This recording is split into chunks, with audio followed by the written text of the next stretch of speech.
একটা হাদিসে আছে, যার চুল আছে সে যেন চুলের যত্ন নেয়। যার চুল আছে কি করে? সে যেন চুলের যত্ন নেয়। চুল চলে গেলে তো আর যত্ন নেওয়া যাবে? যাদের নাই তারা কি বাবরি রাখতে পারবে?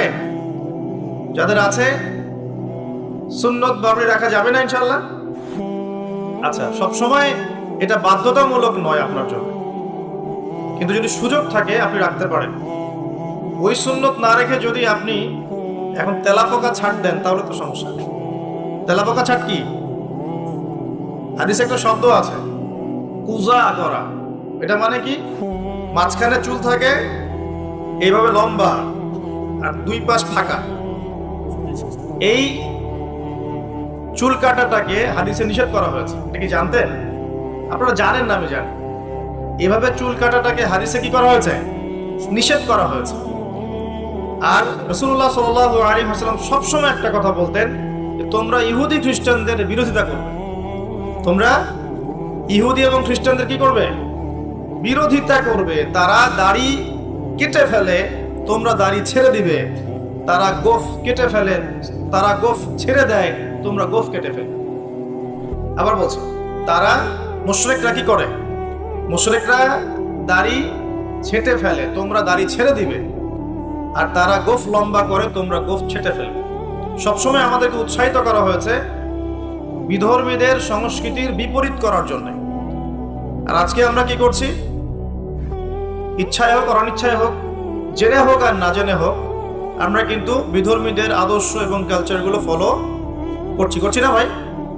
পোশাক আশাক, দেহের গঠন, চলাফেরা, কথাবার্তা, জীবনের লাইফস্টাইল, রুটিন, এগুলো কি মুসলিমদের মতো হচ্ছে না অমুসলিমদের মতো হচ্ছে? কোন মুসলিম যুবক কি ফজরের আজান শুনে নামাজ না পড়ে ঘুমাতে পারে? আবার দুপুর 12টায় ঘুম থেকে উঠতে পারে? দুপুর 2টায় নাস্তা করতে পারে? বিকেল সময়টা গার্লফ্রেন্ডের সাথে ঘুরতে পারে? আর সন্ধ্যাবেলায় বন্ধুদের সাথে আড্ডাবাজি করে, জুয়া খেলে, বারে সময় কাটিয়ে রাতে আবার এসে ইন্টারনেট চালাতে চালাতে 3টা 4টা 5টা বাজে, তখন ঘুমিয়ে যায়। এই হচ্ছে এখনকার যুব সমাজের আদর্শ। একটা অসুস্থ প্রজন্ম তৈরি করছি আমরা, অসুস্থ প্রজন্ম। বিগত মনে হয় 40-50 বছর থেকে একটা প্রজন্ম তৈরি হয়েছে বাংলাদেশে, স্পেশালি আমাদের মতো ইয়াং জেনারেশন যারা আছো, একটা অসুস্থ প্রজন্ম তৈরি হয়েছে। বাবাকে সালাম দিতে এদের লজ্জাবোধ হয়, ঘরে ঢুকে মাকে সালাম দিবে লজ্জা পায়, বাসা থেকে বের হওয়ার সময় দোয়া করে বের হবে, মনে থাকে। চুলটা কাটবে রাসূল সাল্লাল্লাহু আলাইহি ওয়াসাল্লাম মতো না, ওদের আদর্শ নেই। ড্রেস আপ, এটা পোশাক আশাক হবে ইসলামিক লেবাস, ওদের লজ্জা লাগে, মনে হয় যেগুলো এই যুগে মনে হয় চলে না। যদি ঢিলা ঢালা পোশাক পরি তাহলে আমি পিছিয়ে পড়ব, এটা মনে হয়। তারপরে দেখা যায় পাপকে তারা খুব একটা পাপ মনে করে না। জেনা ওদের কাছে পাপ নয়, প্রিমিক্সিং ওদের কাছে কোনো পাপ নয়, ছেলে মেয়ের অবাধ মেলামেশা ওদের কাছে কোনো পাপ মনে হয় না, এটা স্বাভাবিক মনে হয়। গার্লফ্রেন্ড বয়ফ্রেন্ড কালচার ওদের কাছে স্বাভাবিক মনে হয়। মাদকদ্রব্য অলমোস্ট এভরিবডি, ওই প্রজন্মের মাদক, সিগারেট, গাঁজা, ইয়াবা, ফেন্সিডিল এগুলোর সাথে সম্পৃক্ত। ম্যাক্সিমাই পর্নোগ্রাফির সাথে সম্পৃক্ত। প্রকাশ্য গোপনে মোবাইলে, ইন্টারনেটে, বাসায়, ল্যাপটপে সবাই পর্ন দেখছে বসে বসে। হ্যাঁ, রাত্রে পর্ন দেখে সকালে নামাজ পড়তে আসে। তারপরে অপসংস্কৃতি, বিভিন্ন কনসার্টে এদেরকে পাবেন আপনি। বিভিন্ন এই যে পিকনিকের মৌসুম চলছে এখন, উচ্চস্বরে গান বাজনা বাজাবে, হ্যাঁ, ওখানে মাদকদ্রব্য সেবন করবে, সারা রাত জাগবে, ওখানে পাবেন আপনি এদেরকে। রাত 3টা 4টায় অ্যালার্ম দিয়ে থাকে যে আর্জেন্টিনা আর ব্রাজিলের খেলা আছে, এই জন্য তাহাজ্জুদ উঠতে পারে না। পড়াশোনা করছে, কি পড়াশোনা করছে আল্লাহ ভালো জানেন। এবং এই পড়াশোনাগুলো দিয়ে দেশেরই বা কি উপকার হচ্ছে, আমি সেটাতেও প্রশ্ন তুলতে পারি। কতজন বিজ্ঞানী তৈরি করেছি আমি, কতজন আইনস্টাইন তৈরি হয়েছে। উচ্চশিক্ষার জন্য বাইরে যাচ্ছি, ডিগ্রিগুলো অর্জন করে দেশে আসছি, এসে বলছি আল্লাহ বলতে কেউ নাই। একটা অসুস্থ প্রজন্ম তৈরি করছি আমরা। মোবাইল এডিকশন, স্ক্রিন এডিক্টেড, সারাদিন ফোন নিয়ে দেখবেন ব্যস্ত। এবং ফোনে কিন্তু ভালো কিছু করছে না, খারাপ কিছুই করছে। ফ্রি ফায়ার খেলছে, পাবজি খেলছে। ফোনে জুয়াও খেলা হয় এখন। ফোনে এখন জুয়াও খেলা হয়। এক জায়গায় গোল হয়ে বসে আছে, জিজ্ঞাসা করবেন কেন? ইনভেস্টিগেট করে দেখবেন লুডো খেলছে। লুডো, এই লুডো নামে যে একটা গেম আছে আমরা জানতামই না, ভাবতাম যে একসাথে গোল হয়ে বসে কি করে এরা। একদিন এক যুবক বললো যে লুডো খেলে। একটা অসুস্থ প্রজন্ম তৈরি করেছে আমরা। এই প্রজন্মের হাতে দেশও নিরাপদ না। এই প্রজন্মের হাতে উম্মার কথা অনেক দূরের কথা, মুসলিম উম্মা অনেক দূরের কথা, দেশও নিরাপদ নয়। যারা এদেশকে গড়ে দিয়েছে তারা আমাদের মতো ছিল না। তাদের শৌর্য-বীর্য ছিল, গায়রত ছিল, ব্যক্তিত্ব ছিল। আমাদের দাদা পরদাদা, তাদের ব্যক্তিত্ব ছিল, গায়রত ছিল, শারীরিক শক্তি ছিল, মানসিক শক্তি ছিল। এখনকার প্রজন্ম দেখছেন অঙ্কে 80 নাম্বার না পেলে, একটা A+ না পেলে আত্মহত্যা করে ফেলছে। ভাবখানা এমন জীবনটাই নষ্ট হয়ে গেল। একটা A+ পায় নাই, আত্মহত্যা করে ফেলছে। ওর দ্বারা আপনি উম্মার বিজয় কামনা করছেন। একটা অসুস্থ প্রজন্ম তৈরি করছে। খুব গড় করে খেয়াল করে দেখেন আপনার আমার সন্তানদের জন্য কোন পরিবেশ রেখে যাচ্ছে। সবখানে পর্নোগ্রাফি। আমাদের সবার ফোনগুলোকে যদি এখন সার্চ করা হয় দেখা যাবে অলমোস্ট এভরিবডি এটার সাথে সম্পৃক্ত আছে, ইচ্ছায় হোক অনিচ্ছায় হোক। মাদক দ্রব্যের সাথে অনেকেই সংশ্লিষ্ট এবং স্মোকিংটাকে ফ্যাশন মনে করি। স্মোকটা যে মাদক এটা বিশ্বাস করতে চাই না। খুব কম ইয়াং জেনারেশন পাওয়া যাবে যাদের অ্যাফেয়ার নাই, হারাম অ্যাফেয়ার, বয়ফ্রেন্ড গার্লফ্রেন্ড কালচার নাই, খুব কম পাওয়া যাবে। খুব কম ছেলে পেলে পাবেন আপনি যারা হারাম মিউজিক শোনে না। খুব কম ছেলে পেলে পাবেন যারা আপনাকে 10টা সূরা মুখস্থ বলতে পারবে। 10টা সূরা মাত্র, 10টা চ্যালেঞ্জ করলাম, 10টা সূরা মুখস্থ বলতে পারবে না। খুব কম। আপনি খুব কম ইয়াং জেনারেশন পাবেন যারা 5 ওয়াক্ত নামাজ পড়ে মসজিদে এসে। ইয়াং জেনারেশনে খুব কম ছেলে পেলে পাবেন যারা বিশুদ্ধ করে কোরআন তেলাওয়াত করতে পারে। অনেক সময় দেখা যায় আফসোস, অনেকে শায়েখ টাইটেল দিয়ে বসে থাকে, কোরআন তেলাওয়াত করতে জানে না। বিশ্বাস করছেন না? আমার সামনে বসায়, ওলামায়ে কেরামদের সামনে বসায় দিয়ে বিশুদ্ধ করে কোরআন তেলাওয়াত করা শিখতে হবে তাকে আরো 1 বছর বক্তব্যে গিয়ে।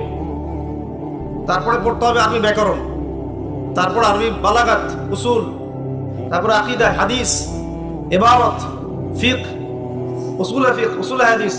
এই সাবজেক্টগুলো কভার করার পরে ইফতা দিতে হবে, ইফতা, তারপর হবে মুফতি। এত পড়াশোনার এখন প্রয়োজন হয় না, সবাই ইন্টারনেট ছায়। এখন বিশুদ্ধ করে কোরআন তেলাওয়াত করতে পারছে না, স্টেজে উঠে বলছে অমুক মুফতিকে ডাকো, তমুক মুফতিকে ডাকো, বাসে বসবো। এই ফিতনাগুলো বন্ধ করতে হবে। কনস্ট্রাকটিভ পড়াশোনা দরকার। আমাদের যুব সমাজের কতজন ছেলে পেলে বিশুদ্ধ করে কোরআন তেলাওয়াত করতে পারে এটা জরিপ করে দেখেন। যারা পারে তাদের পড়াগুলোকে ওস্তাদদের সামনে শোনান, দেখবেন কতগুলো ভুল বের করা যায়। শুধু কোরআন তেলাওয়াতের কথাই বললাম, আর সিলেবাস তো অনেক গভীর। আজকে থেকে 10 বছর আগে মনে করতাম অনেক জানি, এই 10 বছর পরে এসে দেখছি যে আসলে এমন এক সাগরে ডুব দিয়েছে আমি কিছুই জানি না। ইসলাম এত গভীর একটা সমুদ্র, ইসলামের জ্ঞান মনে হচ্ছে আমি 2% জ্ঞান অর্জন করতে পারিনি আজ পর্যন্ত। বিশ্বাস করেন, মন থেকে কথাটা বললাম।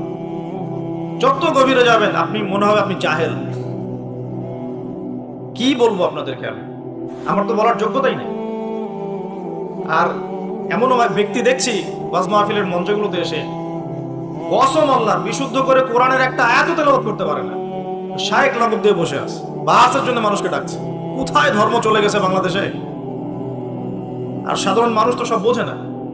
ওলামায়ে কেরাম যারা আছেন তাদের কথা সবার কাছে পৌঁছাচ্ছে না। তো এই ইন্টারনেটটা সবসময় উপকার করে নাই, অনেক সময় অনেক ক্ষতিও করেছে। কিছু কিছু ভালো জিনিস পাচ্ছেন ইউটিউবে, ফেসবুকে, হয়তো এগুলো যথেষ্ট না, কিন্তু এর মধ্য দিয়ে আপনি অনেক খারাপ জিনিসও পেয়েছেন। এখন অনেক ফিতনা ছড়িয়ে গেছে যেগুলো আসলে শক্তভাবে প্রতিহত করা দরকার ছিল। কে করবে প্রতিহত? যাদের কাছে ক্ষমতা আছে তাদের উচিত এগুলো প্রতিহত করা। আল্লাহ তৌফিক দান করুন। দ্বীন ইসলাম হুমকির মুখে পড়ছে। একটা অসুস্থ প্রজন্ম তৈরি করে যাচ্ছি আমরা। আমাদের বাচ্চারা, এই যে মেয়ে বাচ্চাগুলো, সুবহানাল্লাহ, আমরা তো ঢাকার মানুষ, এখন পোশাক বলতে আর কোনো পোশাক নাই। মানে পোশাক মানে ছেলে যা পরে মেয়েও তাই করছে।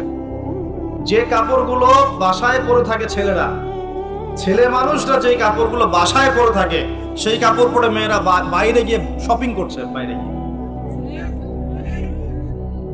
বিশ্বাস করছেন না কথা? যে কাপড়গুলো আমরা বাসায় পরি, জিন্স, এই যে ভিতরের স্যান্ডো গেঞ্জি পরি না, যে গেঞ্জিটা আমাদের গায়ের সাথে লেগে থাকে, কি বলেন, স্যান্ডেল গেঞ্জি বলেন না, হ্যাঁ এই টাইপের। আর এই শীতকালে আমরা যে একটা ইনার পরি নিচে, যেটা আমরা অনেক সময় খেলাধুলার ক্ষেত্রে ইউজ করে, ভিতরে পরে একটা ইনার বলে। তো এগুলো পরে বাইরে মেয়েরা চলছে, একটা ছেলে মানুষের তো লজ্জা লাগে এগুলো পরে করতে। আপনি কি আপনার খালি গা হয়ে বা স্যান্ডো গেঞ্জি পরে বাইরে পাবলিকলি আসতে লজ্জাবোধ করেন না একটু? আপনি অবশ্যই উপরে একটা শার্ট পরেন, অথবা একটা জ্যাকেট পরেন, বা একটা চাদর পরেন, বা একটা পাঞ্জাবি বা জুব্বা পরে আসেন, তাই না? ভিতরের কাপড় পরে মেয়েরা বাইরে ঘুরছে এখন। এই পরিবেশে আপনার মেয়ে যখন যাবে, 5 বছর 10 বছর মনে করেন বাসায় ছিল, ভালো তরবিয়ত দিয়েছেন, এখন বাইরে তো যেতে হবে, স্কুলে যাবে বা মাদ্রাসায় যাবে। ও যখন এই পরিবেশটা দেখবে, ওর কাছে মনে হবে আমি দুঃস্বপ্ন দেখছি। এমনও পোশাক আছে যে পোশাকগুলো পরে ঘুরে বেড়ায় আমাদের বড় বড় শহরের মেয়েরাই, যে পোশাকগুলো পরার পরেও তাদের গায়ের ভিতরের কাঠামো দেখা যায়। এখন এই প্রশ্ন করার এই অহেতুক প্রশ্ন করার দরকার নাই যে আপনারাও কি তাহলে দেখেন নাকি, এই প্রশ্ন করার দরকার নেই, এটা বেয়াদবি প্রশ্ন। মূল কথা হচ্ছে ঘটনা সত্য কিনা, এটা হচ্ছে কথা। কারণ সবাই চোখ নিয়ে চলাফেরা করে, আর চোখ তো আর আকাশের দিকে উঠায় আপনি হাঁটতে পারবেন না, পারবেন? আর জমিনের দিকে তাকায় তো আপনি হাঁটতে পারবেন না, আপনাকে যেদিকে তাকাইতেই হবে, ডানে বামে যেদিকে তাকাবেন সেদিকে এগুলো দেখতে পারবেন। এরকম পরিবেশে আমাদের মেয়েরা বড় হচ্ছে। বিশ্বাস করেন, ম্যাক্সিমাম মেয়ে কোরআন বিশুদ্ধ করে তেলাওয়াত করতে পারে না, 5 ওয়াক্ত নামাজ পড়তে জানে না, ওযুর ফরজ কি জানে না। এমনকি এমন কিছু প্রশ্ন আসে আমাদের কাছে অনলাইনে, ভাবি যে এত বেসিক প্রশ্ন মানুষ জানে না, এত বেসিক প্রশ্ন। মনে করেন প্রশ্ন করছে যে নামাজে সুবহান রাব্বিয়াল আ'লা এটা বাদ দিয়ে অন্য কোন তাসবিহ পড়লে হবে কিনা। এটা খুব কমন একটা বেসিক প্রশ্ন না? এর উত্তর কে না জানে? তো কোন জায়গায় আছি দেখেন। একটা সময় ছিল, আমি হিস্ট্রির অনেক গভীর ছাত্র, আন্দালুসিয়া একটা সময় ছিল, ওই সময় প্রত্যেক ঘরে ঘরে একজন করে হাফেজা মেয়ে পাওয়া যেত। হ্যাঁ, ঘরে ঘরে শুধু হাফেজা না, মুহাদ্দিসা মেয়ে পাওয়া যেত। কোনো কোনো ক্ষেত্রে মেয়েরা ফকিহ হয়েছে। এখন দেখবেন বেসিক ওজুর মাসআলা, গোসলের মাসআলা, হ্যাঁ ফরজ গোসলের মাসআলা, নামাজের ফরজ ওয়াজিব, হায়েজ নেফাসের মাসআলা, এই বেসিক মাসআলাগুলো আমাদের তরুণ প্রজন্ম জানে না। অথচ এদিকে পড়াশোনা করেছে 20 বছর 25 বছর, কোথায় পড়াশোনা করলেন আর কি শিখলেন? আর এত টাকা পয়সা খরচই বা কেন করলেন এর পিছনে? আমরা তো বলছি না যে জেনারেল শিক্ষায় শিক্ষিত হবেন না, কিন্তু ইসলামিক শিক্ষাকে বিসর্জন দিয়ে কি জেনারেল শিক্ষায় শিক্ষিত হতে হবে? ইসলামিক শিক্ষার কোনো দরকার নাই, দুনিয়ায় সবকিছু। আর জেনারেল শিক্ষায় শিক্ষিত হয়ে আপনি কি সত্যি আপনার শিক্ষা দিয়ে দেশ এবং জাতির খেদমত করছেন, নাকি একটা সার্টিফিকেটের জন্য আপনি দৌড়াচ্ছেন? নিজের মনকে, বিবেককে প্রশ্ন করবেন সততার সাথে, আয়নার সামনে দাঁড়িয়ে, সত্যি কি আপনি আপনার জ্ঞান দিয়ে সমাজের কোনো খেদমত করেছেন কিনা, নাকি আপনি জ্ঞানটা অর্জন করতে চাচ্ছেন শুধুমাত্র একটা সার্টিফিকেট অর্জন করা, সার্টিফিকেট দিয়ে একটা জব না হলে বিয়ে হবে না, বিয়ে না হলে মেয়ে দিবে না, মেয়ে না দিলে আমি তো জীবনে কিছুই করতে পারবো। এই তো জীবন চক্রটা তো এমনি চলছে। তরুণ প্রজন্মকে আমি প্রথমে রিকোয়েস্ট করবো যে একটা আয়াত দিয়ে আলোচনা শুরু করেছে। প্রিয় ভাইয়েরা এবং বোনেরা, আল্লাহ পাক বলেছেন ওয়ামা আতাকুমুর রাসূলু ফাখুযু।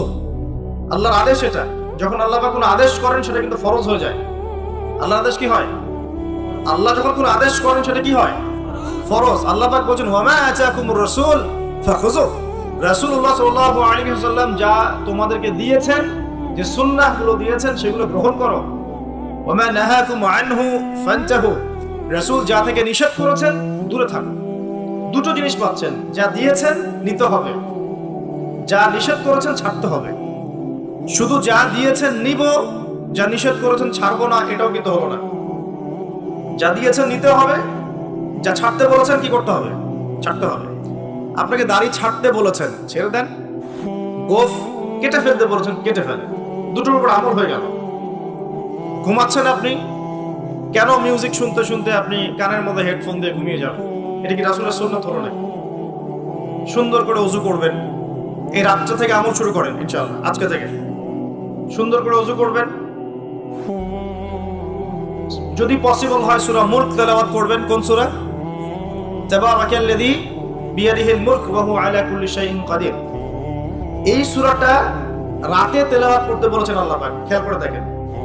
এবং ফজিলত বলা হয়েছে এই সূরার তেলাওয়াত ইনশাআল্লাহ আপনাকে কবর আযাব থেকে বাঁচাবে। এটা হাদিস আছে কিন্তু। আর একটা লিংক আপনাকে দেই, একটু মনোযোগ দিবেন। লিংকটা হচ্ছে আল্লাহ পাক কোরআনের আয়াতগুলোকে তুলনা করেছেন আকাশের তারার সাথে। কিসের সাথে? আকাশের তারার সাথে। আকাশের তারা কি করে? শুধু কিন্তু সৌন্দর্য বৃদ্ধি করে না, আকাশের তারাগুলোকে যদি মিলাতে পারেন সঠিকভাবে আপনি পথ খুঁজে পাবেন। কি পাবেন? পথ বা রাস্তা খুঁজে পাবেন। আর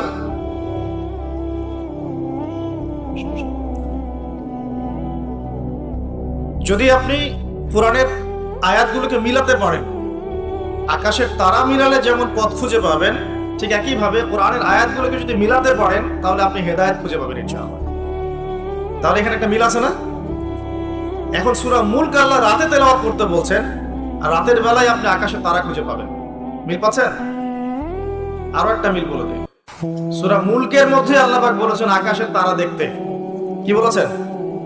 আকাশের তারা তাকাতে বলেছেন। আকাশের দিকে তাকাও, আল্লাহর নিদর্শনগুলোর দিকে তাকাও, আসমানের তারাগুলোর দিকে তাকাও, দেখো এই সৃষ্টির মধ্যে তুমি কোন রকম খুঁত খুঁজে পাও কিনা, কোন ত্রুটি খুঁজে পাও কিনা। পাওয়া যাবে? তোমার দৃষ্টি বারবার ব্যর্থ হয়ে ফিরে আসবে, কিন্তু কোনো ত্রুটি তুমি খুঁজে পাবে না। দেখেন আল্লাহ পাক বলছেন কোরআনের আয়াতগুলো পথ দেখাবে, ঠিক যেমন আসমানের তারাগুলো পথ দেখায়। আবার আল্লাহ পাক রাতের বেলায় সূরা মুলক তেলাওয়াত করতে বলছেন, যেই সূরার মধ্যে তারা দেখার কথা আছে। মিল পাচ্ছেন? রাতের বেলা সূরা মুলক তেলাওয়াত করতে শেখেন, অথবা মুখস্থ করে ফেলেন। মুখস্থ করতে পারবেন না ইনশাআল্লাহ? কয়টা আয়াত এখানে? কয়টা আয়াত বলেন তো? কয়টা? আস্তাগফিরুল্লাহ। কয়টা আয়াত? 30টা। কয়টা আয়াত? নবীজি বলেছেন কোরআনে একটা সূরা আছে 30 আয়াতের। কত আয়াতের? 30 আয়াতের। এই 30 আয়াতের সূরা তার পাঠকের পক্ষে ঝগড়া করবে, আল্লাহ পাকের সাথে কথোপকথন করবে, বলবে যে আল্লাহ আমার পাঠকারীকে তুমি মাফ করে দাও, জোর দিবে। মানে এটা আল্লাহ পাকের ইচ্ছাতেই হবে, এবং আল্লাহ পাক তার কথা শুনবেন এবং তাকে মাফ করে দেবেন ইনশাআল্লাহ। তো এই সূরাটা মুখস্থ করা যাবে না ইনশাআল্লাহ? এই সূরার শেষে আরেকটা কথা আছে। পুরো সূরা বললে পুরো সূরা, এই সূরা দিয়েই লেকচার শেষ হয়ে যাবে। এটা আরেকদিন বলবো ইনশাআল্লাহ। শেষের একটা কথা বলে দেই। এই সূরার শেষের দিকে একটা কথা আছে, কুল আরাআইতুম ইন আসবাহা মাউকুম গাওরান ফামা ইয়াতিকুম বিমাইন মাঈন। আল্লাহ পাক বলছেন তোমরা কি কখনো ভেবে দেখেছো যে যদি আল্লাহ পাক এই ভূগর্ভস্থ পানিটাকে নিচে নামিয়ে দেন, ভূগর্ভস্থ পানির স্তরটাকে নিচে নামিয়ে দেন, কোন সত্তা কি আছে যে তোমাকে সেই পানি এনে দিবে? আছে? এই আয়াত থেকে আমাদের একটা শিক্ষা আছে, একটু বলি শোনেন। শিক্ষাটা হচ্ছে আমরা এখন অপচয় খুব পটু, আমরা খুব অপচয় করি জিনিসপত্র। আমরা গ্যাস অপচয় করি, রাষ্ট্রের সম্পদ অপচয় করি, রাষ্ট্রের রাস্তাঘাট নিজের বাপ দাদার সম্পত্তি মনে করে নষ্ট করে ফেলি। সম্পত্তি কিন্তু আমার না, এটা রাষ্ট্রের, জনগণের। আপনি রাষ্ট্রের সম্পত্তি নষ্ট করতে পারেন না, আপনাকে কিন্তু জবাব দিতে হবে।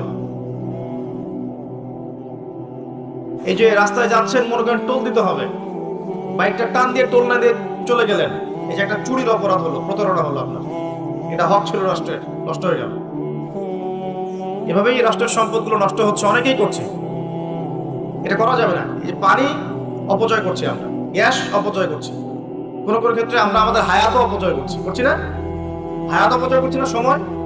সময় হায়াতও অপচয় করছি, আমাদের যৌবন অপচয় করছি। অপচয়ের পটু একটা জাতিতে পরিণত হয়েছি আমরা। আল্লাহ মাফ করুক আমাদের।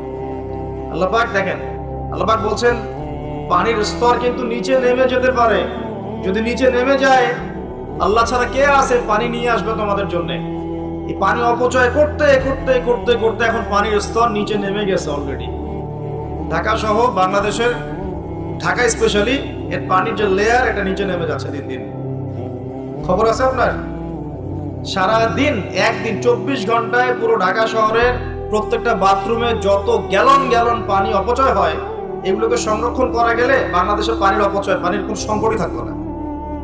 এখন মনে হচ্ছে পানি তো অনেক, সমস্যা নাই। পানি চলে যেতে কয়দিন সময় লাগবে? নদীগুলো শুকিয়ে যাচ্ছে না? আগের মতো পানি আছে নদীতে? নদীগুলো শুকাচ্ছে না? অপচয় এমন একটা কাজ, যখন একটা জাতি অপচয় করে তখন তাদের উপর থেকে বরকতটা উঠে যায়। কি উঠে যায়? বরকত। আমরা অপচয়টা বন্ধ করে দিই, আল্লাহ পাক তৌফিক দান করুন। আমাদের অপচয়টা দেখাচ্ছি, একটু দেখেন। আমরা মাশাআল্লাহ মসজিদে যাই, গিয়ে মাশাআল্লাহ আমরা ট্যাপটা ছাড়ি, আর যার ইমানের জোর যত বেশি তার ট্যাপের স্পিডও মাশাআল্লাহ তত বেশি। ঠিক আছে, পানি পড়তে থাকে দেদারসে। এক বালতি পানি দিয়ে আমরা ওযু করি, এক বালতি পানি দিয়ে আমরা একজন ওযু করি। খেয়াল করে দেখেন, এখন যদি মসজিদে নামাজ পড়তে আসে 500 জন মুসল্লি, 500 বালতি পানি খরচ করে ফেলেছে। ওমর রাদিয়াল্লাহু আনহুর যুগ হলে এই মুসল্লিরা মাইর খেত। ওমর রাদিয়াল্লাহু আনহুর যুগটা থাকলে এখন এই মুসল্লিদেরকে পিটানো হতো। ওখানে প্রশাসন থাকতো কতটুকু পানি খরচ করতে দেখার জন্য। এটা কি অপচয় মনে হচ্ছে না আপনার কাছে? এক বালতি পানি দিয়ে রাসূল সাল্লাল্লাহু আলাইহি ওয়াসাল্লাম এক বালতিরও কম পানিতে গোসল করতেন। সহিহ বুখারী পড়ে দেখেন, নবী সাল্লাল্লাহু আলাইহি ওয়াসাল্লাম এক বালতিরও কম পানি দিয়ে গোসল করতেন। আর আমরা ওযুই করি এক বালতি পানি লাগে, আধা বালতি পানি লাগে। আর এই শহরগুলোতে যে শাওয়ার ছেড়ে দিলাম, ব্যাস পড়ছে পানি 1 লিটার, 10 লিটার, 15 লিটার, 20 লিটার গোসল করতেছে। মহিলা ঢুকলে তো কথাই নাই, 40-50 লিটার পানিও চলে যেতে পারে। এই যে পানির অপচয়, এটা লেকচারে বলবো ভাবছিলাম, সুযোগ পাচ্ছিলাম না, আজকে মনে পড়েছে বলে দিলাম। পানির অপচয় করেন না। আল্লাহ পাক কিন্তু পানির নিয়ামত নিয়ে নিতে পারেন, পানির স্তর নিচে নেমে যেতে পারে, কিন্তু আল্লাহ পাক আমাদেরকে বোঝার তৌফিক দান করুন। শুধু পানি না, কোন সম্পত্তিরই অপচয় করবেন না, ব্যক্তিগতও না, রাষ্ট্রেরও না। সম্পত্তি সঞ্চয় করার চেষ্টা করেন ইনশাআল্লাহ, তাহলে সামনের যে দিনগুলো আসবে কঠিন, ওই সময় ইনশাআল্লাহ লাভ হবে আমাদের। কঠিন দিন যে সামনে আসছে, এটা কি বিশ্বাস করেন না? বিশ্বাস করার দরকার নাই, যখন আসবে তখন বুঝেন।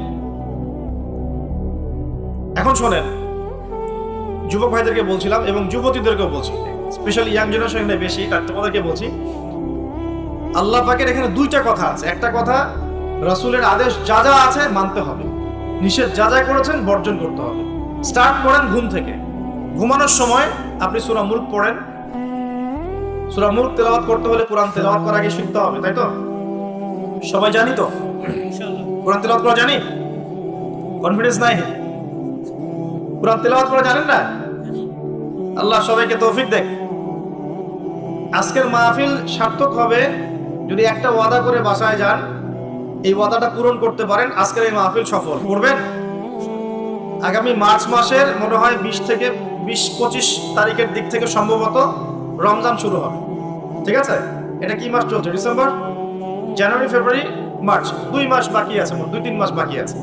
এই 3 মাস সময়ের মধ্যে এই মাহফিলে উপস্থিত প্রত্যেক যুবক যুবতী বিশুদ্ধ করে কোরআন তেলাওয়াত করা শিখবেন। ওয়াদা করেন, আল্লাহর কাছে ওয়াদা করেন, শিখবেন ইনশাআল্লাহ।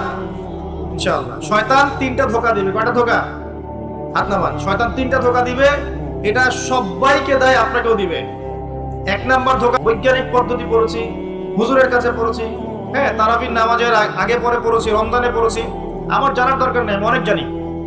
এটা শয়তানের একটা ধোঁকা। ভালো করে পড়াশোনা করলে বুঝবেন যে আপনি কিছু জানেন না এখনো। দ্বিতীয় ধোঁকা হচ্ছে, আপনাকে শয়তান ধোঁকা দিবে, আমার অনেক বয়স হয়ে গেছে, আমি আর পারবো না। এই ধোঁকা দেয় নাই ভাই? আমার অনেক বয়স হয়ে গেছে, আমি আর পারবো না, আমার জিহ্বায় আসে না। জিহ্বায় না আসলেও পড়তে হবে, তাহলে আপনি ডাবল নেকি পাবেন ইনশাআল্লাহ। জিহ্বায় না আসলেও যারা পড়ে, হাদিসে আসছে, মানে আটকে যায়, তারপরেও ওয়াহু আলাইহি শাক্কুন, এটা তার উপর কঠিন হয়, তারপরেও সে চেষ্টা করে, ফালাহু আজরান, তার জন্য ডাবল পুরস্কার, ডাবল নেকি হবে ইনশাআল্লাহ। আরেকটা শয়তান ধোঁকা দিবে, এটা তোমাদেরকে দিবে, ইয়াংদেরকে। সেটা হলো, অনেক সময় পড়ে আছে, এত তাড়াহুড়োর কিছু নাই, পরে শিখে নিব। এই ধোঁকা দেয় নাই? এই ধোঁকা দিয়ে দিই তো বয়স হয়ে গেল 25-30, এখনো 30টা কোরআনের আয়াত তুমি বলতে পারছো না। 30টা কোরআনের আয়াত তুমি জানো না, এটা তো ওই ধোঁকারই ফসল। তোমার আব্বা আম্মাকে আগে ধোঁকা দিয়েছে শয়তান, বাচ্চাটাকে আগে বড় করি, স্কুল কলেজ বিশ্ববিদ্যালয়টা শেষ হোক, তারপরে দেখা যাবে। ওই করতে করতে ছেলের বয়স হয়ে গেছে 25-30, এখনো ওযুর মাসআলা জানে না, নামাজের মাসআলাগুলো জানে না, ফরজ ওয়াজিব সুন্নত মুস্তাহাব বোঝে না, আর ইসলামের গভীর জ্ঞান তো অনেক দূরের কথা। কোরআন, হাদিস, আকীদা, উসুল, ফিকহ, এগুলো তো অনেক পরের কথা। এখন সে দিন শেখার জন্য একটাই মাধ্যম সামনে পায়, ফেসবুক, ইউটিউব, বাস, দ্যাটস অল। আর ফেসবুক ইউটিউব মানে কি, ঢুকবে দেখবে অমুক যা বললো তমুকের বিরুদ্ধে, আর তমুক যা বললো অমুকের বিরুদ্ধে, এগুলোই দেখবে। এখানে শেখার তো তেমন কিছু নাই, আপনি তো এখানে সমালোচনা শিখবেন খালি। এখানে শিখবেন কিভাবে ওয়াজ মাহফিলে উঠে কাউকে তুচ্ছ তাচ্ছিল্য করতে হয়। আপনি শিখছেন এখানে কিভাবে একজন একজনকে গালি দিচ্ছে, কিভাবে একদল আরেক দলকে গালি দিচ্ছে, কিভাবে এ তার বিরুদ্ধে বলছে, ও তার বিরুদ্ধে, এটা তো শিখছেন আপনি। তাহলে সঠিক শিক্ষা পাবেন কোথায়? এখানে ঈমান রিচার্জ করবেন, সঠিক শিক্ষাটা পাবেন কোথায়? আপনাকে তো আলেম ওলামার কাছে সোহবতে যেতে হবে তো, এবং সিলেবাস ভিত্তিক পড়াশোনা করতে হবে তো। তাহলে শুধু এই ইন্টারনেটে ঢুকলে আপনি বিভ্রান্ত হয়ে যাবেন। ইন্টারনেট একটা ফিতনার জায়গা এখন, এটাকে মাধ্যম বানাতে পারেন আপনি, আপনি সহযোগী মাধ্যম বানাতে পারেন, কিন্তু একমাত্র মাধ্যম বানালেই সমস্যা আছে, আপনি শেষ, তখন সমস্যা হয়ে যাবে আপনার। এই কথাগুলো আমাদের বাস্তব জীবন উপলব্ধি থেকে বলছি, ইনশাআল্লাহ আপনার জীবনে ফায়দা দিবে ইনশাআল্লাহ। প্রিয় যুবক ভাইরা, এই 3টা ধোঁকা থেকে বেঁচে থাকবেন। রাত্রেবেলা কি তেলাওয়াত করবেন তাহলে? কোন সূরা? সূরা মুলক। আচ্ছা, ফজিলত কি কি ফজিলত? ইনশাআল্লাহ আপনাকে আল্লাহ রাব্বুল আলামিন এই সূরা তেলাওয়াতের বরকতে, এর ওসিলা ইনশাআল্লাহ কবরের আযাব থেকে বাঁচাবেন ইনশাআল্লাহ। কবরের আযাব সত্য না মিথ্যা? চোখে দেখা যায়? কোন পরীক্ষাগারে প্রমাণ করা যায়? তাহলে পশ্চিমারা যে বলে পরীক্ষা নিরীক্ষা পর্যবেক্ষণ ছাড়া কোনো জ্ঞান নেওয়া যাবে না, তাহলে কি হবে? এই যে শিক্ষা ব্যবস্থা দাঁড়িয়ে আছে এখনকার এই দর্শনের উপরে, পরীক্ষা নিরীক্ষা পর্যবেক্ষণ চাক্ষুষ না দেখা পর্যন্ত কিছু বিশ্বাস করি না। যদি বিশ্বাস করেন তখন আপনাকে বলবে ধর্মান্ধ হয়ে ব্যক্তি। কি বলবে? কথা বোঝেন না আমার? হ্যাঁ, ওদের ফিলোসফি অফ এডুকেশন, মানে আমরা বলি এটাকে এপিস্টিমোলজি, আমাদের ফিলোসফিতে বলতো এপিস্টিমোলজি, মানে জ্ঞান তত্ত্ব। এই শব্দের অর্থ হচ্ছে কি? জ্ঞান তত্ত্ব। ওদের জ্ঞান তত্ত্ব হচ্ছে যে যেটা ভিজুয়াল না, আমরা যা দেখি না, এবং যেটা স্পর্শ করা যায় না, ইন্দ্রিয় দিয়ে উপলব্ধি করা যায় না, মানে স্পর্শ করে বোঝা যায় না, গন্ধ নিয়ে বোঝা যায় না, তারপরে কঠিন তরল না বায়বীয় পরীক্ষা করা যায় না, পরীক্ষা নিরীক্ষা পর্যবেক্ষণের মাধ্যমে সিদ্ধান্তে আসা যায় না, এটাকে জ্ঞান বলে না। যদি এটাকে এই সিঁড়িগুলো উত্তরানো যায় তখন সেটা জ্ঞান, ওদের দর্শন এটা। তাহলে এখন কবর আযাবটাকে আপনি কি করবেন? এখন কবর আযাব নাই, তাহলে এখন তো আপনাকে আল্লাহ পাকের কথায় বিশ্বাস করতে হচ্ছে না, গায়েবে বিশ্বাস করতে হচ্ছে। তাহলে এখন আপনি যখন গায়েবে বিশ্বাস করতে যাবেন, ওরাই আপনাকে তোকমা দিয়ে দিবে তো ধর্মান্ধ, এবং ওয়ার্ল্ড আপনাকে আক্রমণ করবে তখন। যেমন মুসলিমদেরকে এখন আক্রমণ করছে না এগুলো দিয়ে, এগুলো এমনি এমনি আসে নাই, এটা পরিকল্পিত। আপনার ভিত্তিটাকে নড়িয়ে দিবে। তাই তো আসলেই তো আল্লাহকে তো দেখি না, ফেরেশতা তো দেখি না, জিন জাতিকে তো দেখি নাই, আত্মা তো দেখি না, কবর আযাব তো দেখি না, কেন বিশ্বাস করবো তাহলে? এই জন্য দেখবেন একটা প্রজন্ম তৈরি হয়েছে এখন, ওরা বলে যে আমি তো আল্লাহ কোরআন এগুলো তো খুব একটা বিশ্বাস করি না, কারণ আমি তো দেখি না। আছে না আমার লোকজন আশপাশে আপনার? এদের সংখ্যা বাড়ছে না কমছে? দিন দিন বাড়ছে। হয়তো আপনার কাছে মনে হচ্ছে যে এদের সংখ্যা হয়তো বেশি না, কিন্তু দিন দিন বাড়ছে। একটা তথ্য দিয়ে যে আপনাদেরকে এখানে শোনেন, বিগত 100 বছরে, কত বছরে? বিগত 100 বছরে বিশ্বের 3টা দর্শন খুব চলেছে। কয়টা দর্শন? 3টা। একটা হচ্ছে এলিমিনেশন, ওরা বলে কি এলিমিনেশন, মানে কনসেপ্ট অফ গড, মানে আল্লাহর বিশ্বাসটাকে সরিয়ে দেয়া, এটাকে এলিমিনেট করা। দেখবেন পশ্চিমারা সহ এই উন্নত সভ্যতা, সো-কল্ড উন্নত সভ্যতারে কিন্তু আল্লাহ বিশ্বাস করে না, তারা নাস্তিকতার আদর্শ ছড়িয়ে দিচ্ছে, কিন্তু তারা বিজ্ঞানে বিশ্বাস করে, আল্লাহ বিশ্বাস করে না। কিন্তু বিজ্ঞান যদি বলে কবরের আযাব বলে কিছু আছে, ওরা বিশ্বাস করবে, অবশ্যই বিশ্বাস করবে। কিন্তু আল্লাহ যদি বলেন কবরের শাস্তি আছে, তারা বিশ্বাস করবে না। আমার কথা বোঝাতে পারছি? আচ্ছা, এটা একটা। 2 নম্বর হচ্ছে ম্যাটেরিয়ালিজম, মানে বস্তুবাদিতা, মানে মানুষকে দুনিয়া খাও দাও ফুর্তি করো, ব্যাংক ব্যালেন্স, টাকা পয়সা, জমি জমা, স্ট্যাটাস, এইটুকুর মধ্যে সীমাবদ্ধ করেছে। চিন্তাগুলোকে এর মধ্যে সীমাবদ্ধ করেছে। পরকালের জীবন, ওইখানে জবাবদিহিতা, আল্লাহর সামনে দাঁড়ানো, এগুলো বাতিল, এগুলো পড়ে। মানুষকে দুনিয়ার দিকে ফোকাস করেছে। দেখেন না এখন ফ্লাইওভারে দাঁড়াবেন, দেখবেন মানুষ ছুটছে, সারাদিন ছুটছে। কিসের পিছনে? পরকাল, দুনিয়ার পিছনে। অল্প কিছু মানুষ আছে যারা একটু ধর্মান্ধ টাইপের নাকি, তারা ছোট ধর্মের দিকে। আরেকটা আছে 3 নাম্বার, এটা হলো চ্যালেঞ্জ এগেইনস্ট রিলিজিয়ন, মানে ধর্মের বিরুদ্ধে চ্যালেঞ্জ উত্থাপন করা, যে ধর্মের এটা কেন, ধর্মের ওইটা কেন, হ্যাঁ মুসলিমদের মধ্যে পর্দা কেন, চুরি করলে চোরের হাত কেন কাটতে হবে, বড় একটা বিষয়। তারপরে ইসলামে বহু বিবাহ কেন, ঠিক আছে, তারপরে বিয়ের এক্সাক্ট কোনো বয়স নাই কেন, মানে এই যে কনসেপ্ট থ্রো করছে না এগুলো চ্যালেঞ্জ, রিলিজিয়নকে চ্যালেঞ্জ করা, এই দর্শনটা ছড়িয়ে দেওয়া হয়েছে বিগত 100 বছর। এই তথ্যটা আপনাকে জানিয়ে দিলাম, ইনশাআল্লাহ আপনাদের স্টাডির ক্ষেত্রে কাজে দিবে। প্রিয় ভাইরা, পরিবেশটা নষ্ট করবেন না, যাদের কোনো হাজত আছে পিছন দিক দিয়ে চলে যান। আজকে রাত্রে ঘুমানো থেকে শুরু করে দেন রাসূলুল্লাহ সাল্লাল্লাহু আলাইহি ওয়াসাল্লামের সুন্নাহর উপর আমল করা। পারা যাবে ইনশাআল্লাহ। প্রথমে সূরা মুলক, তারপরে আপনি পড়বেন সূরা ফালাক, নাস, ইখলাস, তিনবার মোট 9 বার, এবং প্রত্যেক 3 বার শেষ হলে আপনি দুহাতকে একত্রিত করে ফু দিয়ে নিজের মাথা থেকে নিয়ে যতদূর পর্যন্ত পারেন মাসাহ করবেন। ইনশাআল্লাহ রাত্রেবেলা আপনাকে কোনো অদৃশ্যের প্রতি স্পর্শ করবে না ইনশাআল্লাহ। ঘুমের মধ্যে অনেক সমস্যা হয় না অনেকের, ওই যে বলে বোবা ধরে, দুঃস্বপ্ন দেখেন, হ্যাঁ, ভয় পান, আছে না এগুলো সমস্যা? এই সব সমস্যার সমাধান কি মেডিকেল সায়েন্স করতে পারে? যাবেন একটা অ্যান্টি ডিপ্রেশন ওষুধ দিয়ে দিবে, অথবা একটা ঘুমের ওষুধ দিয়ে দিবে, ঘুমান। কিন্তু সব সমস্যার সমাধান কে করতে পারে? আল্লাহ পাক পারেন ইনশাআল্লাহ। এগুলো নিঃসন্দেহে কোনো না কোনো ভিত্তি এবং পিছনের একটা ব্যাখ্যা আছে, যেটা হয়তো আমাদের নাও জানা থাকতে পারে, হতে পারে না? সব জ্ঞান কি আমাদের আছে? সব জ্ঞান যে আমাদের নাই, একটা এক্সাম্পল দেয়, জাস্ট একটা এক্সাম্পল দেয়। আমাদের শরীরে কি আত্মা আছে? আছে না নাই? আত্মাকে কি কেউ দেখেছে কিনা? এটাকে কেউ টাচ করেছে কিনা? তা আত্মা কঠিন, তরল না বায়বীয় কোনো জ্ঞান কারো আছে কিনা?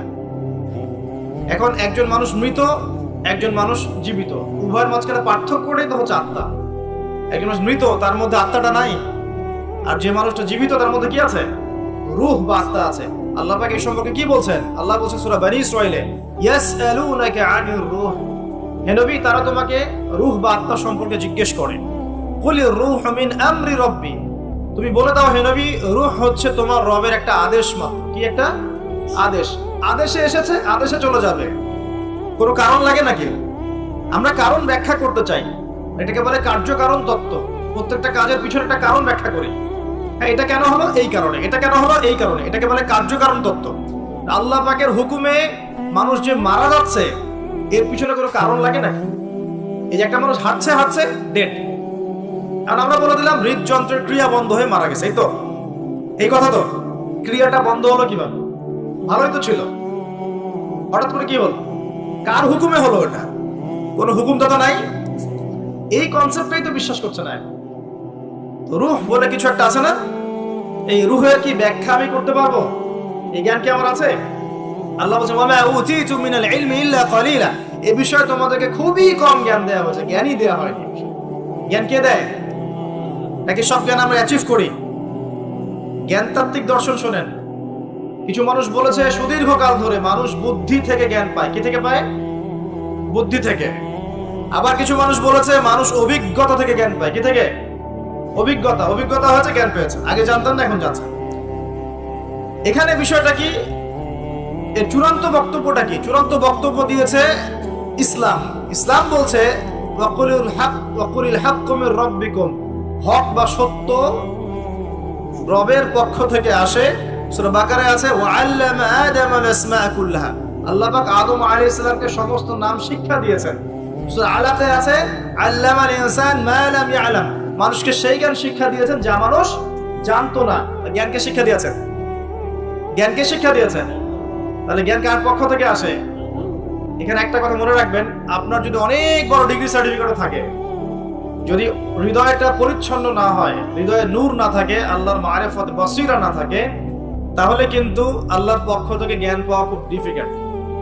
আপনি কাগজের কিছু জ্ঞান পেতে পারেন, তথ্য পেতে পারেন, ইনফরমেশন পেতে পারেন, প্রকৃত জ্ঞান পাওয়া খুব টাফ আছে। আল্লাহ পাক বোঝার তৌফিক দান করুন। সূরা ফালাক, নাস, ইখলাস পড়বেন, সূরা মুলক পড়বেন, ওযু করার কথা বলেছি। এর পাশাপাশি আপনি সূরা কাফিরুন পড়বেন। কোন সূরা? কোনটা বলেন তো? প্রথম লাইন কি? কুল ইয়া আইয়ুহাল কাফিরুন। মাশাআল্লাহ। আচ্ছা, এই সূরাটা ফজিলত আছে। যদি আপনি প্রত্যেক রাতে সূরা কাফিরুন পড়েন ঘুমানোর আগে, ইনশাআল্লাহ তাআলা আল্লাহ পাক আপনাকে আমাকে শিরকের পাপ থেকে বাঁচিয়ে রাখবেন ইনশাআল্লাহ। কিসের পাপ? শিরকের পাপ কি সবচেয়ে বড় পাপ না ছোট পাপ? একটা হাদিস বলে দেই, ইনশাআল্লাহ যথেষ্ট হবে। রাসূলুল্লাহ সাল্লাল্লাহু আলাইহি ওয়াসাল্লামকে আল্লাহ পাক একটা ওয়াদা করেছেন। কি ওয়াদা করেছেন? আল্লাহ পাক বলছেন মিরাজের রাতে, হে নবী মুহাম্মদ সাল্লাল্লাহু আলাইহি ওয়াসাল্লাম, তোমার উম্মতের মধ্যে কোনো ব্যক্তি যদি, তোমার উম্মতের মধ্যে যে কোনো ব্যক্তি যদি আসমান জমিন সমান পাপ নিয়ে আমার সামনে হাজির হয়, কিন্তু আমার সাথে কাউকে শরীক করেনি, শিরকের পাপ নাই, আমি আল্লাহ তার সামনে আসমান জমিন সমান গুনাহ, আসমান জমিন সমান ক্ষমা নিয়ে হাজির হব। কথা কি বুঝতে পারছেন? অনেক পাপ করেছেন আপনি, পাপের শেষ নাই, কিন্তু আপনি শিরকের পাপ করেন নাই। ইনশাআল্লাহ একদিন না একদিন আপনি জান্নাতে যাবেন ইনশাআল্লাহ। আল্লাহ পাক সমস্ত পাপ মাফ করতে পারেন, কোন পাপ ছাড়া? শিরক। হ্যাঁ, তওবা করলে এখনই মাফ করতে পারেন ইনশাআল্লাহ। তো এই শিরকের পাপ থেকে আপনাকে বাঁচাবে কোন সূরা? সূরা কাফিরুন। তেলাওয়াত করেন, দেখবেন শিরক আপনি চিনে ফেলবেন ইনশাআল্লাহ, সেখান থেকে আপনি দূরে থাকতে পারবেন ইনশাআল্লাহ। আর শিরক থেকে বাঁচার জন্য একটা কিতাব আমি সাজেস্ট করেছি অনেকবার, কিতাবুত তাওহীদ। কোন কিতাব? কিতাবুত তাওহীদের শারাহ বা ব্যাখ্যা আছে, অনেকগুলো প্রকাশনা থেকে বের হয়েছে, কিনতে পারেন। বাংলায় অনুবাদ করা আছে, বইটা পড়তে পারেন। তবে বইটা একটু কঠিন, অনেকে হয়তো বুঝতে পারবেন না সবকিছু।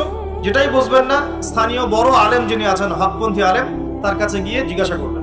একা একা পণ্ডিত হতে যাবেন না, একা একা পণ্ডিত হয়ে গেলে সমস্যা। ওই যে এক শ্রেণী বের হয়ে গেছে যে কোরআন মানলেই হবে, হাদিস মানার কোনো দরকার নেই, আছে না? হ্যাঁ, এই যে বেশি পণ্ডিত এখানে কোরআনের দলিলকে অগ্রাহ্য করলো। আল্লাহ যে বলছেন রাসূল যা দিয়েছেন নাও, রাসূলের দেওয়াগুলো পাবো কোথায়? রাসূল যা দিয়েছেন সেগুলো কি কোরআনে আছে নাকি? রাসূল যেগুলো দিয়েছেন ওগুলো কোথায় আছে? রাসূল যেগুলো থেকে নিষেধ করেছেন ওগুলো কোরআনে আছে নাকি? রাসূল যেগুলো নিষেধ করেছেন কোথায় আছে? তাহলে এই অংশটুকু বাদ দিয়ে কোরআন মানা যাবে নাকি? তার মানে হচ্ছে আমি কোরআনটাই তো মানলাম না, তাহলে আমি কোরআনটাই মানিনি আসলে। তো এই যে সমস্যা, নিজে বেশি পণ্ডিত হতে গেলে প্রবলেম আছে। ওলামায়ে কেরামের সাথে সম্পর্ক রাখতে হবে। আর কোন ওলামায়ে কেরামের সাথে সম্পর্ক রাখতে হবে? যাদের সকালের ফতোয়া দুপুরের একটা পিটানিতে রাত্রে চেঞ্জ হয়ে যায়। সকালে একটা ফতোয়া দিয়েছে, ওই ফতোয়া দেওয়ার কারণে দুপুরে একটা মাইর খাইছে, রাত্রেবেলা সেই ফতোয়া চেঞ্জ, হকপন্থী হয়ে গেল। এমন বহু আছে, মানে এমন কিছু মতাদর্শ নিয়ে চলে যেগুলো নিয়ে চললে জীবনে কোনো বাধা বিপত্তির অবকাশ নাই, সারা জীবন দাওয়াতি কাজ করেই যাবে, কেউ একটু শব্দও করবে না তার বিরুদ্ধে। রাসূলুল্লাহ সাল্লাল্লাহু আলাইহি ওয়াসাল্লামকে 23 বছরে এত মার খেতে হইলো কেন? তাহলে আমাকে একটা প্রশ্নের উত্তর দেন। লা ইলাহা ইল্লাল্লাহ এর দাওয়াত তো নবী সাল্লাল্লাহু আলাইহি ওয়াসাল্লামও দিয়েছেন, আর আমিও দিচ্ছি, আপনিও দিচ্ছেন। রাসূলুল্লাহ সাল্লাল্লাহু আলাইহি ওয়াসাল্লামের উপরে এত বাধা বিপত্তি, নির্যাতন, নিপীড়ন নেমে আসে, আর আপনার ঘরে এত এত এত অর্থ সম্পদ করে আসতেছে, ঘটনাটা কোথায়? তাহলে এই লা ইলাহা ইল্লাল্লাহ গুলোর মধ্যে নিশ্চয়ই পার্থক্য দেখা যাচ্ছে। কথা মানে বোঝেন না? যেই লা ইলাহা ইল্লাল্লাহ এর দাওয়াত দেওয়ার জন্য নবী সাল্লাল্লাহু আলাইহি ওয়াসাল্লামকে গালি খেতে হয়েছে 15টা। কয়টা বলেন? 15টা গালি খেতে হয়েছে। আর রাহিবুল মাকতুম বই পড়ে দেখেন, যেই লা ইলাহা ইল্লাল্লাহ এর দাওয়াত দেওয়ার কারণে রাসূলকে 16 বার হত্যা করার চেষ্টা করা হয়েছে। কতবার? পড়েন, সিরাতের বই পাবেন। মক্কা বিজয়ের সময়, তাওয়াফ করার সময়ও তাকে হত্যার চেষ্টা করা হয়েছে। যেই লা ইলাহা ইল্লাল্লাহ দাওয়াত দেওয়ার জন্য নবী সাল্লাল্লাহু আলাইহি ওয়াসাল্লামের ঘাড়ে উটের নাড়ি ভুঁড়ি চাপিয়ে দেওয়া হয়েছে, দেশান্তরিত করা হয়েছে। তায়েফের মানুষ ইটপাটকেল নিক্ষেপ করেছে, রক্ত ঝরেছে। সেই একই লা ইলাহা ইল্লাল্লাহ এর দাওয়াত দেওয়ার পরে আমার ঘরে বিলিয়ন বিলিয়ন ডলার আসতেছে। সমস্যা কোথায়? তাহলে সমস্যা কোন জায়গায়? নিঃসন্দেহে উভয় লা ইলাহা ইল্লাল্লাহ এর মধ্যে পার্থক্য আছে। হ্যাঁ, আমি এমন লা ইলাহা ইল্লাল্লাহ দাওয়াত দিচ্ছি যে দাওয়াত দিলে কোনো সমস্যা নাই, আমি সব তরকারিতেই চলবো, পার পেয়ে যাবো ইনশাআল্লাহ। আর যদি হকপন্থী লা ইলাহা ইল্লাল্লাহ দাওয়াত দিতে যান তাহলে সমস্যা আছে। আল্লাহ রাব্বুল আলামিন আমাদেরকে সৎ কাজের আদেশের সাথে সাথে অসৎ কাজে নিষেধ করার তৌফিক দান করুন। বিশ্বাস করেন, নবী সাল্লাল্লাহু আলাইহি ওয়াসাল্লাম যদি সারা জীবন বলতেন সুবহানাল্লাহ পড়লে এত নেকি হয়, আলহামদুলিল্লাহ পড়লে এত নেকি হয়, আল্লাহু আকবার পড়লে এত নেকি হয়, কোনো সমস্যা হওয়ার কথা ছিল না। নবী সাল্লাল্লাহু আলাইহি ওয়াসাল্লামকে প্রস্তাব দেওয়া হচ্ছে, তুমি যে আল্লাহর ইবাদত করো সেই আল্লাহর ইবাদত আমরা করব, পাশাপাশি আমরা আমাদের লাত উজ্জা মানাতেরও ইবাদত করব। হবে কি? নবী সাল্লাল্লাহু আলাইহি ওয়াসাল্লাম বলছেন, জি না, হবে না। কুলু লা ইলাহা ইল্লাল্লাহ তুফলিহুন, লা ইলাহা ইল্লাল্লাহ বলে সমস্ত বাতিল ইলাহকে অ্যাভয়েড করতে হবে, এলিমিনেট করতে হবে, তারপর হবে মুসলিম। এখন আপনি 5 ওয়াক্ত নামাজও পড়বেন মাশাআল্লাহ, এদিকে সুদও খাবেন, আপনি রমজান মাসে সাওমও রাখবেন মাশাআল্লাহ, আপনি ঘুষও নেবেন, আপনি এদিকে দান সদকাও করবেন, আবার যাকাতও দিবেন না, এদিকে মাশাআল্লাহ আপনি তাহাজ্জুদ পড়বেন, পর্দা মানবেন না, হ্যাঁ, এদিকে আপনি তাসবিহ তাহলিল করছেন, হজ উমরা করছেন বছর বছর, এদিকে দুর্নীতিও করবেন, অন্যের সম্পদ আত্মসাৎও করবেন। এই লা ইলাহা ইল্লাল্লাহ তো আল্লাহর রাসূল শিখান নাই, শিখাইছেন? উদখুলু ফিস সিলমি কাফা মানে কি? তোমরা পরিপূর্ণরূপে ইসলামে কি করো? প্রবেশ করো। এখন ইসলামে পরিপূর্ণ প্রবেশ মানে কি?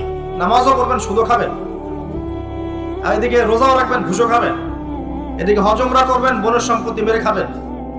এগুলো কি লা ইলাহা ইল্লাল্লাহ শিক্ষা? মনে রাখবেন, লা ইলাহা ইল্লাল্লাহ এর হকপন্থী ওলামায়ে কেরাম যারা, সোহবতে গিয়ে পড়ে দিন শিখবেন ইনশাআল্লাহ। পারবেন না?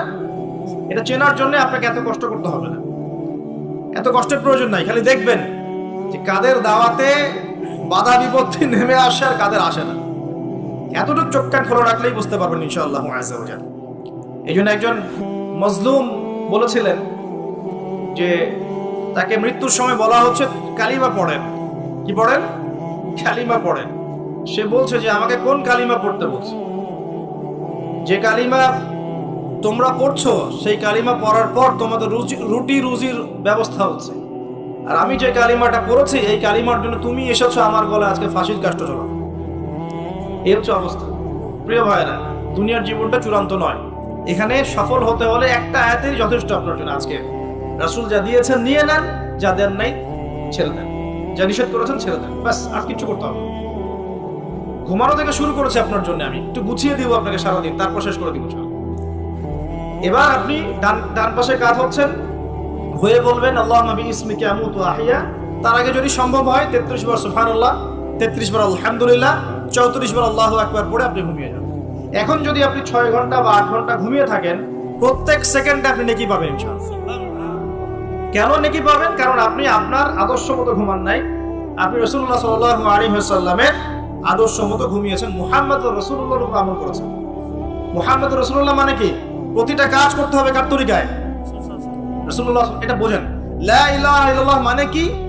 মানে আল্লাহ ছাড়া আর কিছুই চলবে না, সোজা কথা। আল্লাহ ছাড়া আর কিছুই কি চলবে? কিছু চলবে না। মুহাম্মদুর রাসূলুল্লাহ মানে হচ্ছে প্রতিটা কাজ করতে হবে কার পদ্ধতিতে? মুহাম্মদ সাল্লাল্লাহু আলাইহি ওয়াসাল্লামের তরিকা। বাস, এই এতটুকু যথেষ্ট। এই কালিমা নিয়ে মৃত্যুবরণ করলে পরে ইনশাআল্লাহ একদিন না একদিন আপনি জান্নাতে যাবেন ইনশাআল্লাহ। যদিও আপনি চুরি করেন, যদি আপনার জিনা করেন, যদি আপনি মদ খান, ইনশাআল্লাহ আল্লাহ চাইলে সেই গুনাহ মাফ করে দিবেন ইনশাআল্লাহ। এখন প্রিয় ভাইরা, ঘুম থেকে উঠলেন, এখানে দুটো কথা বলে দেই। এখন আমরা যে সময়টাতে আছি এটা শীতকাল না? এই সময়টা কি শীতকাল না? আমি দেখছি আমি ছাড়া আপনারা সবাই শীতের কাপড় পরেছেন বাসা।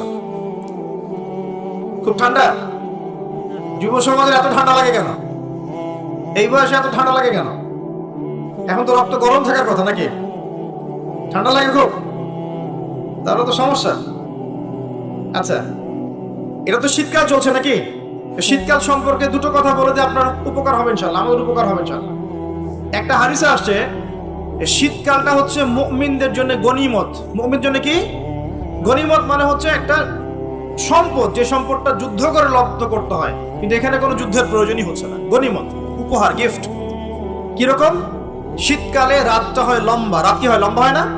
এতে করে সারা রাত আপনি অনেক ইবাদত করতে পারবেন। আর দিনটা হয় ছোট। দিনটা ছোট হয় না? এতে করে আপনি দিনের বেলা সওম বা রোজা রাখতে পারবেন। শীতকাল আসলেই সাহাবীরা বলতেন আহলান সাহলান, শীতকালকে বলতেন আহলান সাহলান, শীতকাল তুমি এসেছো আলহামদুলিল্লাহ। এখন রাত্রেবেলা হে কোরআনওয়ালারা তোমরা উঠে যাও এবং কোরআন তেলাওয়াত করতে থাকো, এবং দিনের বেলা তোমরা সওম পালন করতে থাকো আলহামদুলিল্লাহ। তো শীতের রাতটা কাজে লাগাতে পারি না আমরা? রাতের একটা অংশ ঘুমিয়ে যাবেন, শেষ অংশে উঠে তাহাজ্জুদ পড়বেন এবং কোরআন তেলাওয়াত করবেন এবং আল্লাহর কাছে হাত তুলে দোয়া করবেন। ইনশাআল্লাহ শেষ অংশে, রাতের শেষ অংশে আপনি যে দোয়াই করবেন, আপনার রিজিক যদি হালাল হয় ইনশাআল্লাহ কবুল হয়ে যাবে। শীতকালকে কাজে লাগান।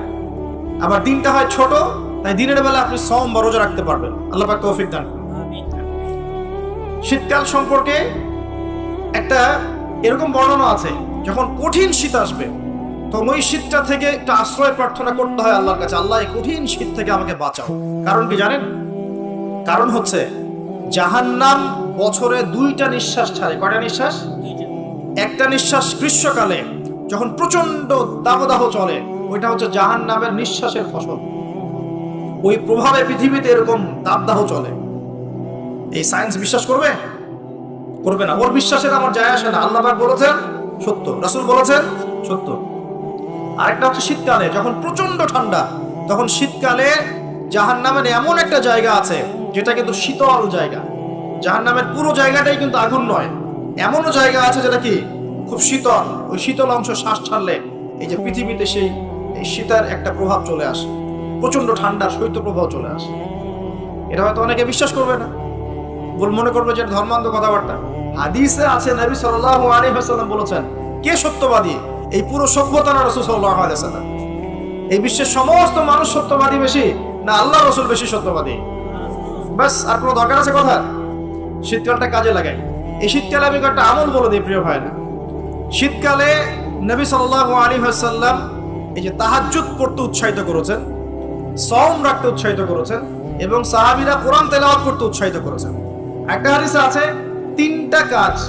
তিনটা কাজ মানুষের গোনার একটা বড় বড় অংশকে মিটিয়ে দিবে।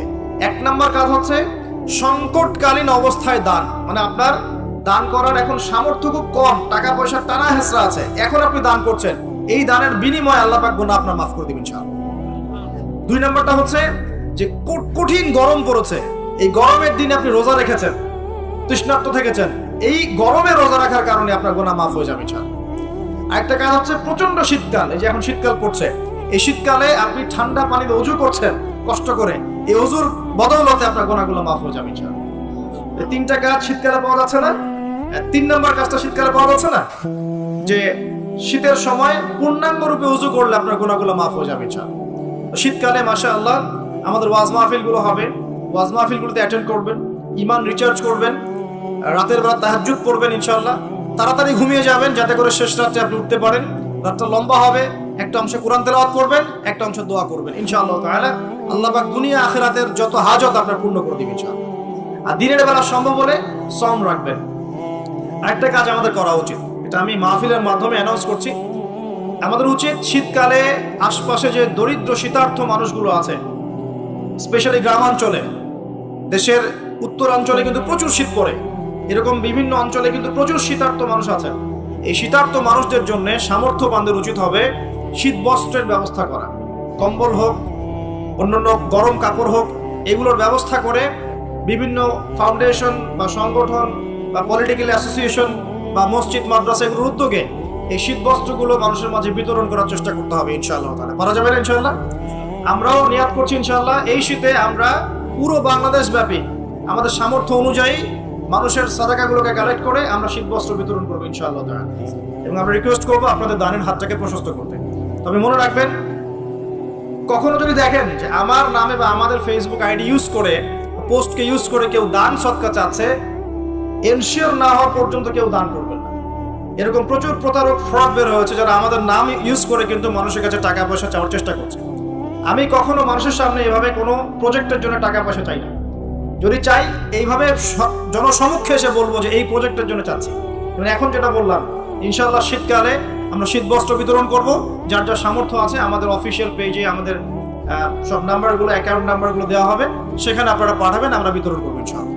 এবং সেটা সম্পূর্ণ আমার নিজের তত্ত্বাবধানে চলবে ইনশাআল্লাহ তাআলা। এখন এই কাজগুলো শুধু আমরা করবো না, আপনারাও করবেন, বিভিন্ন সংগঠন থেকে করবেন, আপনাদের মসজিদ থেকে করবেন, মাদ্রাসা থেকে করবেন, পলিটিক্যাল অ্যাসোসিয়েশন থেকে করবেন, ধর্মীয় সংগঠনগুলো থেকে করবেন। এতে করে কি হবে জানেন? নবী সাল্লাল্লাহু আলাইহি ওয়াসাল্লাম বলেছেন, আপনি যদি কোনো বান্দা যদি অন্য মুসলিম ভাইয়ের কোনো হাজত প্রয়োজন পূরণ করে দেয়, আল্লাহ রাব্বুল আলামিন কিয়ামতের মাঠে তার হাজত পূরণ করে দিবেন ইনশাআল্লাহ। অন্য বর্ণনায় আছে দুনিয়া এবং আখিরাতে আল্লাহ পাক তার হাজত পূরণ করে দিবেন ইনশাআল্লাহ। একটা হাদিসে এসেছে, একজন বান্দা যতক্ষণ মুসলিম ভাইয়ের প্রয়োজন পূরণ করে, আল্লাহ রাব্বুল আলামিন ততক্ষণ পর্যন্ত তার প্রয়োজন পূরণ করে থাকেন। অতএব অন্যের মুখে হাসি ফোটানোর নিমিত্তে এই শীতার্থ মানুষগুলোর পাশে আমাদের দাঁড়ানো উচিত। আল্লাহ পাক আমাদেরকে তৌফিক এনায়েত করুন। শীতকালে এই কাজগুলো করবেন। আর শীতকালে কিন্তু কিছু কিছু নোংরামি কাজ হয়, এই কাজগুলো বর্জন করতে হবে। পারবো না ইনশাআল্লাহ?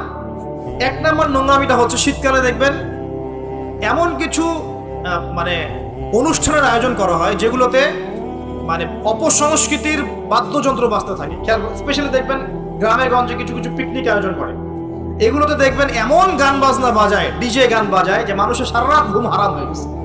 হয় না এরকম? এরকম হয়।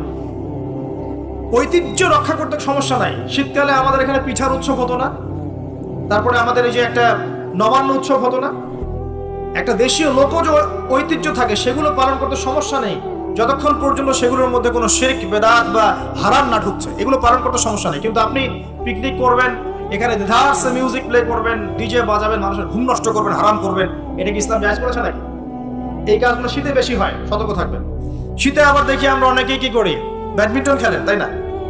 সরকারি লাইন থেকে একদম মাশাআল্লাহ ইলেকট্রিক লাইন নিয়ে যদি খেলতে হয় নিজের বাড়ির লাইন থেকে খেলবেন, নিজের বাসা থেকে লাইন নিয়ে খেলবেন। খেলেন, আমি উৎসাহিত করছি, কারণ এটা আপনার ফিজিক্যাল স্ট্যামিনার বাড়াবে, অ্যাটলিস্ট আপনার শরীর চর্চা হবে, ঠিক আছে?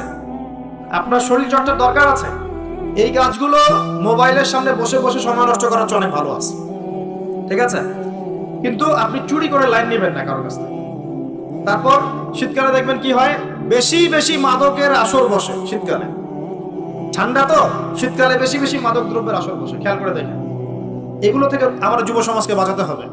শীতকালে জেনা বেড়ে যায়, কিন্তু শীতকালে দেখবেন জেনা বেড়ে যায়, এটা একটা অ্যাডাল্ট ওয়ার্ড, কিন্তু আপনি বুঝবেন শীতকালে এগুলো বেড়ে যায়। আল্লাহ পাক এই যুব সমাজকে জেনা থেকে বাঁচিয়ে রাখুন।